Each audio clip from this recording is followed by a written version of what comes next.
교회는 하나님의 자녀들에게 끊임없이 헌신을 결단하도록 하는 곳이고 또 그렇게 해야 됩니다.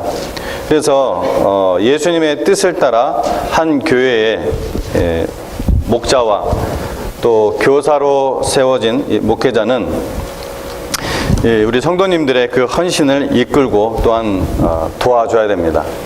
근데 현대들의 삶이 바쁘고 또 피곤하고 또 여러 가지로 어렵다고 목회자는 망설여서는 안 되죠. 그래서 하나님께서 하시는 일이기 때문에, 하나님께서 명령하신 일이기 때문에 목회자는 망설임 없이 하나님의 종으로서 그 사명을 감당해야 됩니다. 저번 주에 광고한 것처럼 오늘은 우리 전신자, 우리 헌신 예배로, 우리 전교인 헌신 예배로 함께 이제 드립니다. 하나님의 나라를 위해 시간과 자기의 몸과 또 물질과 은사를 들여서 복음 사역에 동참하도록 가르쳐 지키게 하는 것이 목회자의 사명 중에 하나입니다. 그래서 이 땅에서 헌신이 하나님 나라에서 성도들이 받을 자랑의 면류관, 영광의 면류관, 또 생명의 면류관이 될 것이 분명하지만 그 이유 때문만이 아닙니다. 그것은 헌신한 사람만 경험할 수 있는 그런 하나님의 은혜가 있기 때문에 그렇습니다. 그것은 오히려 오직 이 땅에서만 경험할 수 있는 아주 특권입니다. 하나님 나라 가서는 경험을 못해요. 이 땅에서만 우리가 경험할 수 있는 아주 신비한 특권입니다.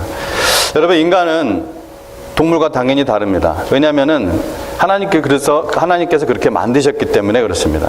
인간은 하나님의 형상, 곧 가장 그 특징적인 것이 뭐냐면 영적인 존재, 영적인 존재로 창조되었기 때문에 이 영적인 것이 채워지지 않으면은 결코 진정한 만족을 맛볼 수가 없습니다.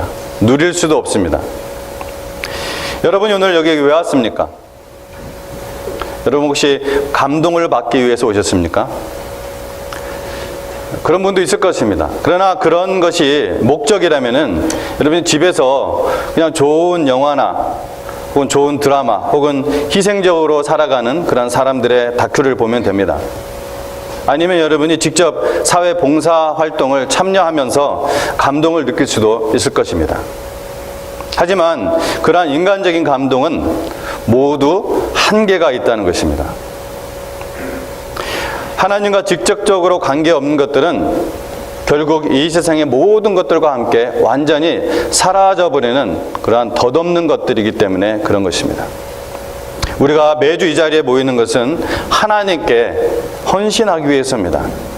어떤 인간적인 감동을 얻기 위해서가 아니라 영원한 하늘의 감동은 하나님께 온전히 헌신한 자만 누릴 수 있는, 또 아무도 그것을 대리 경험해 줄 수 없는 하나님의 신비한 은혜입니다.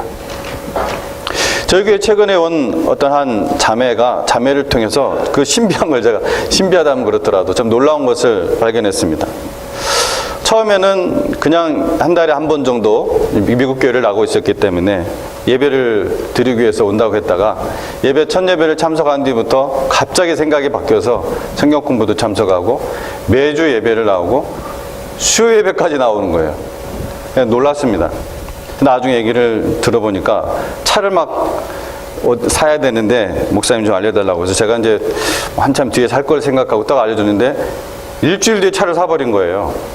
깜짝 놀랐어요.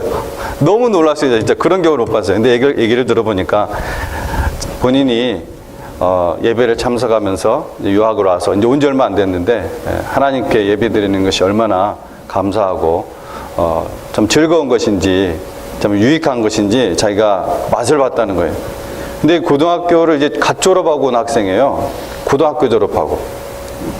그러면서 자기가 라이드만 받다가 이제는 자기가 전도를 해서 라이드를 하려고 차를 빨리 사야 되겠다 생각해가지고 바로 샀다는 겁니다. 그래서 6,000불짜리 차를 사가지고서 다니는데 하여튼 참 제가 그랬어요. 나도 유학 생활을 했고 왔지만 나 같아도 너같이 도저히 못할 것 같은데 너 정말 대단하다. 하나님의 특별한 그 은혜를 네가 체험을 했고 앞으로도 너는 하나님의 그런 신비한 은혜를 체험할 거다. 저 집사람하고도 얘기하면서 계속 놀라요. 제가 목회를 또 여기 와서 20년을 하면서 대학생들을 많이 만났는데 한 번도 못 봤어요, 그런 학생. 너무나 신비한 거예요, 저한테는. 근데 본인이 기뻐해요, 이거를. 너무나 좋아하는 거예요. 참, 이게 바로 신앙의 신비, 하나님께서 주시는 그런 신비한 기쁨, 은혜가 아닌가. 다시 한번 최근에 제가 아주 도전을 받았습니다. 격려뿐만 아니라 굉장한 도전을 받았어요. 참 너무나 감사를 드립니다. 이 이스라엘에 오늘 읽은 본문 말씀 내용으로 돌아가면은 이 이스라엘의 길르앗이라는 곳에 엘리야라는 여호와 하나님의 이 선지자가 살고 있었습니다. 그래서 하나님은 이 엘리야를 세워서 여러분 잘 아는 아합과 이세벨에게 보냅니다. 그래서 엘리야는 하나님께서 전하해 주신 말씀대로 너희들 우상을 섬기는 이 땅에 수년 동안 비가 내리지 않을 거래, 이렇게 선포를 합니다. 이 아합과 이세벨은 하나님이 종이 전하는 이 말씀을 듣고서 당연히 충격을 받았겠죠. 비가 안 내리면 옛날에 어땠습니까? 먹고 못 사는 거예요. 그리고 왕의 권위가 확 떨어지는 거죠. 이 말씀을 듣고서 근데 회개를 했어야 되는데 어떻게 했습니까? 회개한 것이 아니라 오히려 그 종을, 즉 하나님의 선지자 엘리야를 잡아 죽이려고 했어요. 하나님은 엘리야야, 요단 동편 그릿 시냇가로 가서 거기 잠시 숨어 있어라, 이렇게 말씀을 하십니다. 그래서 뿐만 아니라 하나님은 꼼짝 못하고 숨어 지내는 이 엘리야를 살리기 위해 까마귀가 아침과 저녁으로 떡과 고기를 딜리버리하게 하십니다. 그런데 가뭄이 오래 계속되니까 어떻게 해요? 시냇물까지 다 말라버립니다. 그래서 더 이상 그 그릿 시냇가에 숨어서 지낼 수가 없게 되었습니다.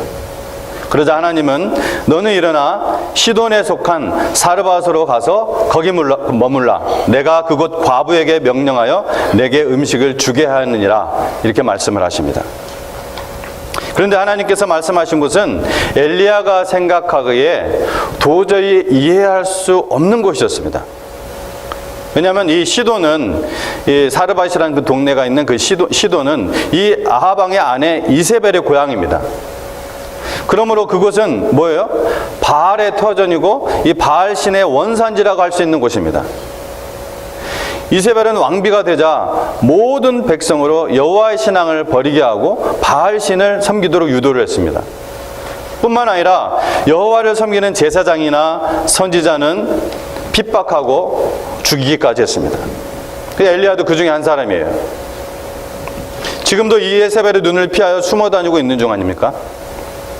그런데 하나님은 이 엘리야에게 시돈에 속한, 바로 그 시돈에 속한 사르밧으로 가라고 하는 것입니다. 자, 그런데 그럼에도 엘리야는 이런 방구 없이 성경 말씀 보면은 이 사르밧이라는 동네로 들어갑니다. 왜요? 하나님께서 예비한 기림을 믿었기 때문입니다.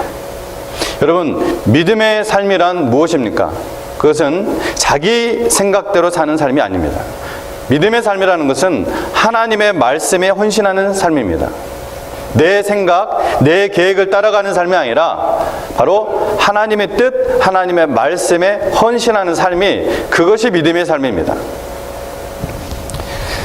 이 성문 가까이 이르렀을 때 한 여인이 어떻게 하고 있었어요? 우리가 읽었죠? 나뭇가지를 이렇게 줍고 있었습니다. 그때 엘리야 선지자는 그 여인에게 내가 목마른데 물 좀 달라, 이렇게 요청을 했습니다. 이 여인은 이 엘리야를 처음 본 사람이죠. 더군다나 자기는 이방 쪽이니까 한 번도 간 적이 없죠, 엘리야도. 이 낯선 나그네의 요청에 그대로 순종해서 물을 가지러 갑니다.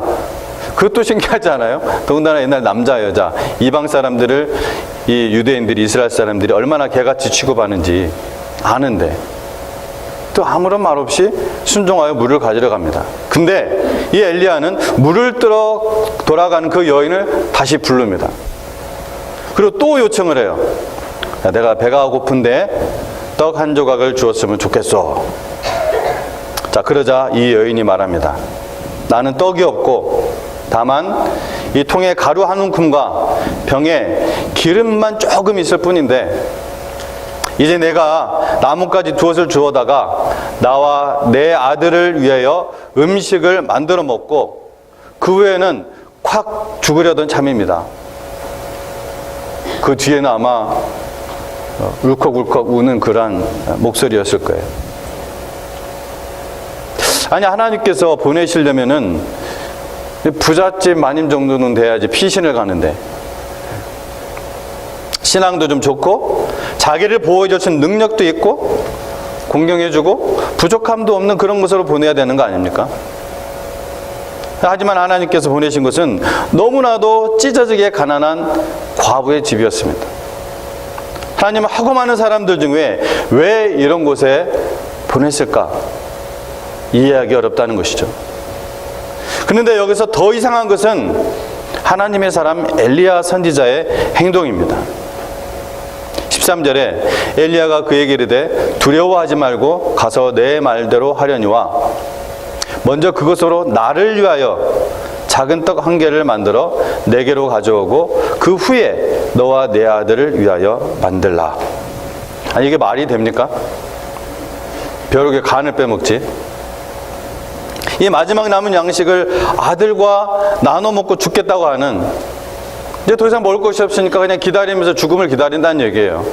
뭐 자살하겠다 그런 얘기가 아니라, 이 불쌍한 과부에게 그 양식을 먼저 나를 위해서 달라고 하는 것입니다. 엘리야가 나를 위해서.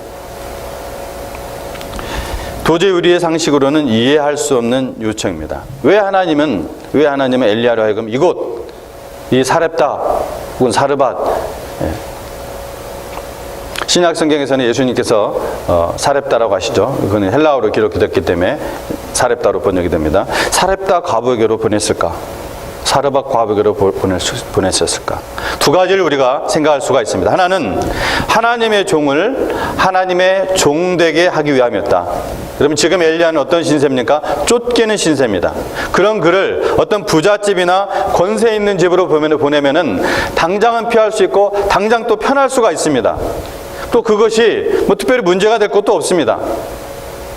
그러나 그렇게 되면은 하나님의 종이 마치 그 집에서 얻어먹는 신세가 되고 하나님의 종으로서의 권위를 상실할 수도 있습니다. 그런데 오늘 본문 후반부를 보면은 엘리야는 이 불쌍한 과부의 집에서 주인처럼 대접을 받게 합니다. 왜요? 이 가정에 내려주신 것이 사렙대와 과부의 것이 아니라 하나님께서 부어주신 복이었기 때문에 그렇습니다. 하나님께서 주어신 거예요. 그 통과 그 병에 밀가루와 또한 기름이 떨어지지 않았다고 했죠. 엘리야가 있었는데. 뭐 엘리야가 무슨 기적을 베풀었겠어요? 하나님께서 부어주신 것이죠. 그래서 하나님은 하나님의 것으로 사람을 통하여 하나님의 종을 도우신다는 것입니다. 그 다음은 하나님께서 엘리야로 하여금 이 사렙다 과부에게 보낸 것은 엘리야만을 위한 것이 아니라 또한 이 불쌍한 과부를 돕기 위한 것이었습니다. 본문을 우리가 가만히 보면은 엘리야가 도움을 받기 위해 간 것처럼 되어 있지만 사실 이 엘리야로 인해 이 불쌍한 과부의 가정이 도움을 받았습니다. 3년 6개월 동안 지금 비가 오지 않는 거예요. 그 땅에서 온 땅에 흉년이 들어서 그 상황은 정말 매우 참담했었습니다. 더욱이 뚜렷한 생계 대책을 마련하기 어려웠던 당시에 그 어려운 과부들의 생활상은 정말 우리가 상상할 수 없을 정도로 극심했어요. 그들 중 대부분이 굶주림에 허덕이고 죽어갔습니다.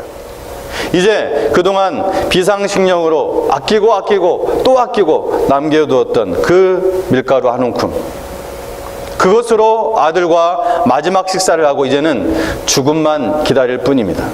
그러나 하나님은 여호와의 종을 영접했던 이 과부의 가정에 기근이 끝날 때까지 그 통의 가루와 그 병에 기름이 닿지 아니하고 계속해서 살게 했던 것입니다. 사렙다 과부가 엘리야를 도운 것 같지만 실은 이 과부가 하나님의 그 은혜와 복을 누리게 되었다는 것이죠. 바로 이것이 영적인 신비예요. 우리의 계산으로 답이 안 나오는 신비입니다. 오늘 우리는 이 본문의 말씀을 통하여 두 가지 영적인 교훈을 듣게 됩니다. 첫째는 하나님은 겸손한 자에게는 은혜를 베푸시고 교만한 자는 멸시하신다는 것입니다. 하나님은 가난한 사렙다 과부를 통하여 이 이스라엘 백성들의 불순종을 심판하고 있습니다. 뭐라고요? 이 가난한 사렙다 과부를 통해서 누구를 심판하고 있다고요? 이스라엘의 그 불순종을 심판하고 있는 거예요. 당신의 백성, 자기의 백성인 이스라엘 백성을 이방 여인, 그것도 과부를 통하여 당신의 백성을 심판을 하고 있습니다. 죽음 직전에 처했지만 하나님의 종의 말을 듣고 이 이스라엘의 하나님을 믿고 겸손히 순종하는 이 여인을 보십시오. 하나님의 약속을 부여잡고 마지막 남은 최후의 음식을 바로 하나님의 종을 위해, 사실은 하나님을 위해 드리는 거죠. 내어놓습니다. 그러나 이스라엘은 반대로 작은 떡 하나 때문에 그 작은 떡 하나 지키려고 하나님의 위대한 약속을 믿지 않았습니다. 그래서 어떻게 했습니까? 하나님의 백성들은 오히려 엘리야를 숨겨주기보다는 고발하고 잡으려고 했다는 거예요. 이스라엘 땅에는 그래서 숨을 곳이 없었던 거예요. 이것은 이스라엘의 수치요, 즉 하나님의 백성들의 수치요, 교만한 그들의 머리 위에 하나님의 진노가 머물러 있다는 그러한 상징적인 사건입니다. 예수님께서 성경에 기록된 걸, 예수님 당시의 성경은 뭡니까? 당연히 구약 성경이죠. 예수님께서 이 구약 성경에 기록된 것을 직접 언급하시며 칭찬하신 경우가 딱 몇 번 있는데 그 중에 한 사람이 바로 이 과부예요. 누가복음 4장 25절 26절 말씀에 예수님께서 이렇게 말씀하십니다.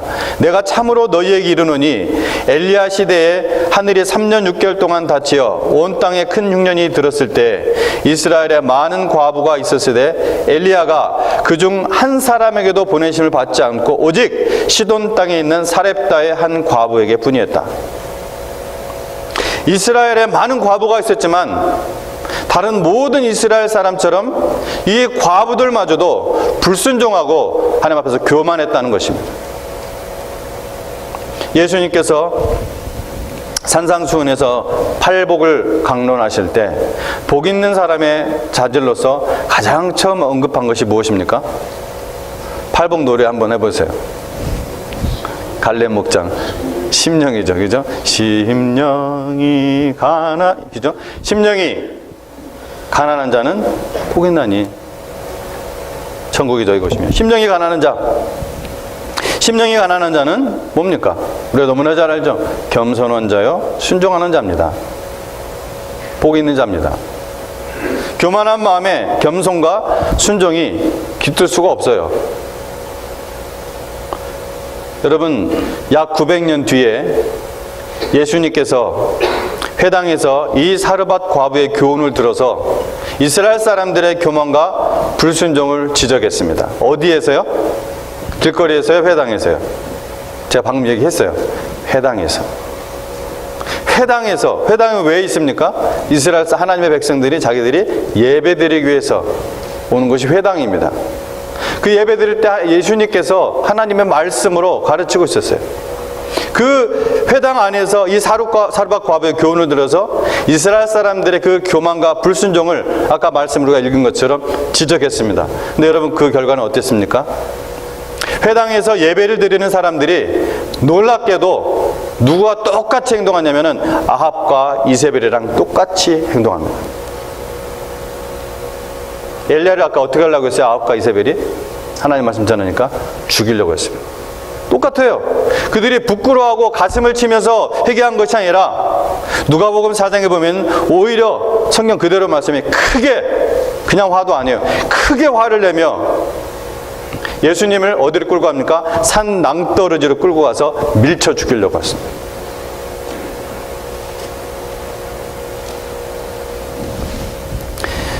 겸손한 사람에게는 감사 못할 이유가 한 가지도 없고 불평할 이유도 한 가지 없습니다. 모두 감사와 찬송이 넘칩니다. 바울은 뭐라고 했습니까? 자기를 만삭되지 못한 자, 오늘날로 말하자면 칠삭동이라고 하죠. 만삭되지 못한 자, 못난 자라는 거예요. 못난 자 같고 하나님의 원수가 되고 교회를 자기가 핍박했고 괴수 중에 괴수고 만물의 때만도 못하고 모든 사람의 작은 자고, 그래서 자기 이름을 바꾸기까지 하잖아요. 그죠? 원래 사울이었잖아요. 그죠? 사울은 큰 자라는 뜻인데 작은 자라는 뜻으로 바울로 이름을 바꿔버려요. 예수님 믿고 나서.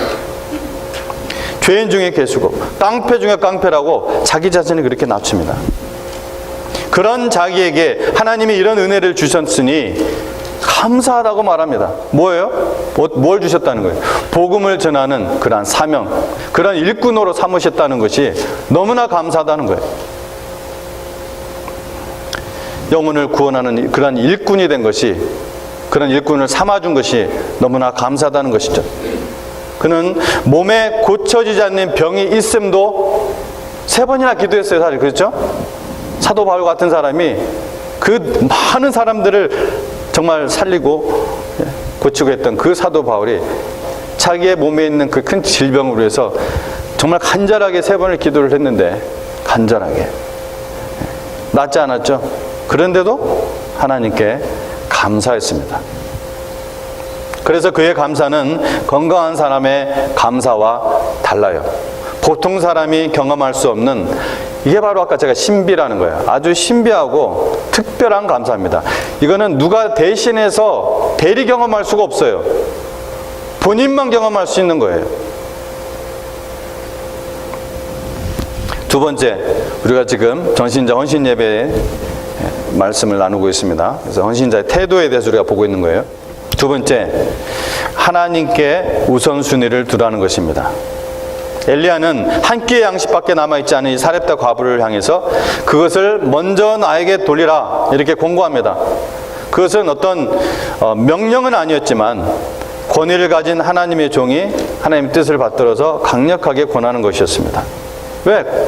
그 과부에게 그 믿음의 순종을 통해서 오히려 하나님의 복을, 하나님의 은혜를 경험하게 하기 위한 것이었죠. 여기서 분명한 것은 하나님께 우선순위를 두고 살아가는 사람에게는 하나님께서 그 삶의 모든 영역을 돌보시고 채워주신다는 사실입니다. 여러분, 성경 어디를 보아도 하나님께 삶의 우선순위를 드리는 사람치고 하나님의 돌보심을 받지 않은 사람은 아무도 없습니다. 하나님은 그 택한 백성들을 눈동자같이 지킨다고 했습니다.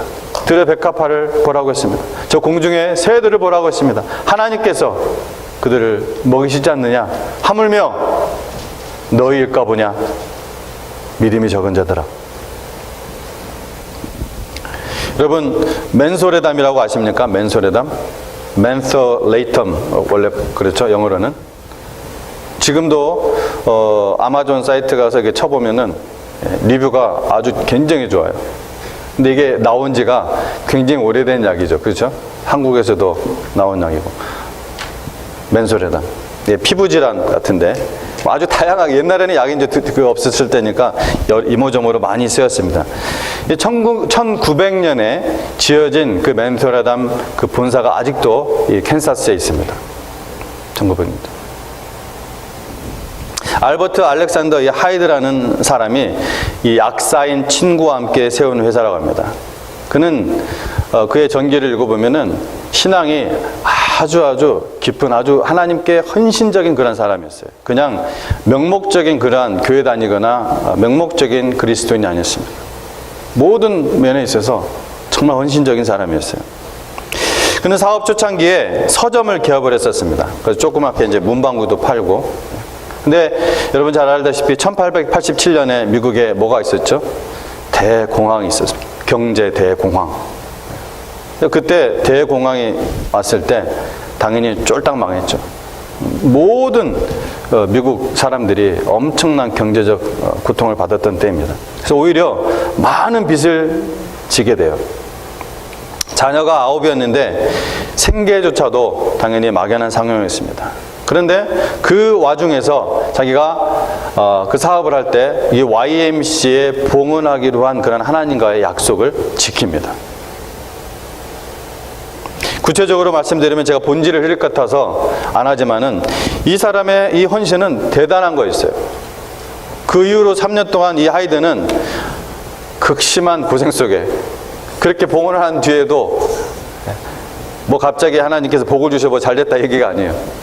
그 이후로도 3년 동안 9명의 자녀, 아주 극심한 고생을 합니다.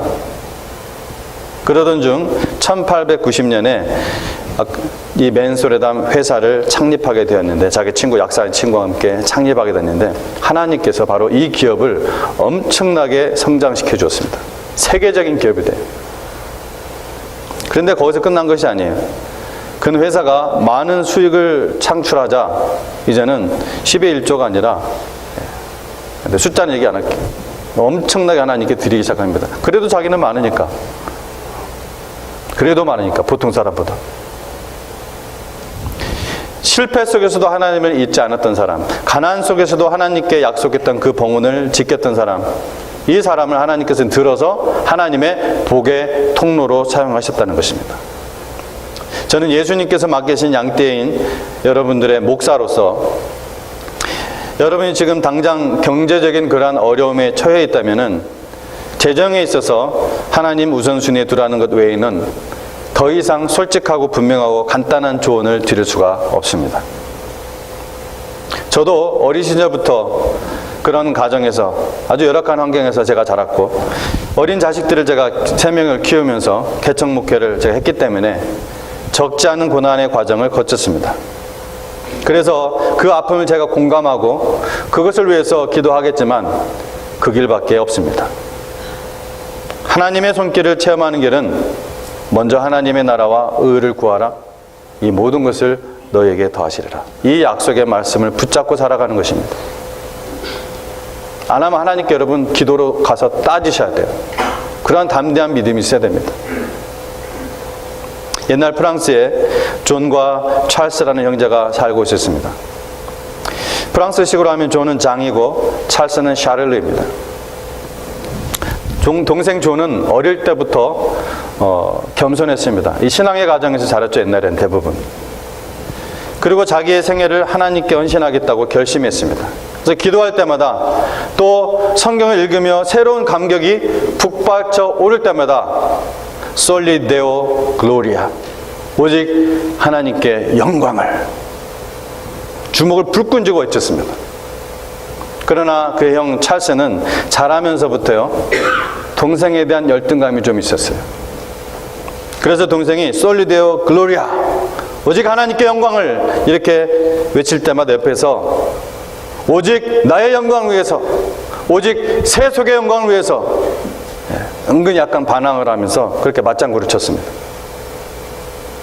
누가 잘 되나 보자, 그런 심리였어요.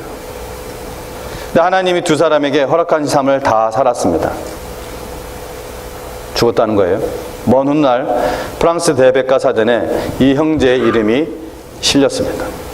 동생인 존에 대해서는 길게, 아주 길게 설명이 되어 있습니다. 제가 조금만 여기 쏘면은, 이름은 존 칼빈. 칼빈은 장로교 제도를 창시한 사람, 27세에 불후의 명작 기독교 강요를 저술, 민주국가와 자유주의 사회를 세우는 데 결정적인 공헌을 한 사람, 이런 식으로 온갖 찬사를 아끼지 않았습니다. 프랑스 대백과 사전이 장장 3페이지에 걸쳐 존 칼빈을 소개하고 있습니다. 놀라운 것은 형에 대한 소개입니다. 동생이 오직 하나님께 영광을, 솔리 데오 글로리아 외칠 때 오직 나에게 영광을, 오직 세속의 영광을 이렇게 외쳤던 이 형에 대한 소개는 단 2줄. 찰스 칼빈, 존 칼빈의 형, 부도덕한 삶으로 인해서 교회에서 치리를 당한 자. 끝. 여러분, 같은 환경 속에서 똑같이 자란 형제인데 하나님의 영광을 위해서 살겠다고 결심하고 다짐한 이 존 칼빈은 하나님께서 결국 귀하게 사용해 주셨습니다. 그러나 자기를 위해서, 내 영광을 위해서, 내 플랜을 위해서, 내 세속의 기쁨을 위해서 성공하겠다고 외쳤던 이 찰스는 결국은 교회에서 치리당하고 타락한 삶을 살았습니다. 예수님의 달란트 비유가 생각나게 하는 이 두 형제의 이야기입니다. 잘 아시죠? 달란트 비유는 제가 다시 설명할 필요 없죠. 이 1달란트 받은 종이 주인이 자기에게 맡긴 것이 적다고 꽁 한 거예요. 불평합니다. 이 꽁하는 마음에 심통이 나서 그런 사람인 줄 아니까 하나님께서 한 달란트 준 거거든요. 사실은 거꾸로 생각해 보면. 이 꽁하는 마음에 심통이 나서 주인이 맡긴 일에는 헌신하지 않다가 드디어 주인이 돌아와 각 종들이 맡긴 것으로 얼마나 헌신했는지 점검을 하죠. 많은 것을 받지 않았더라도, 즉 그 주인으로부터 많은 것을 받지 않았더라도 자기가 받은 것으로 열심히 최선을 다한 종은 정말 큰 칭찬을 받았습니다.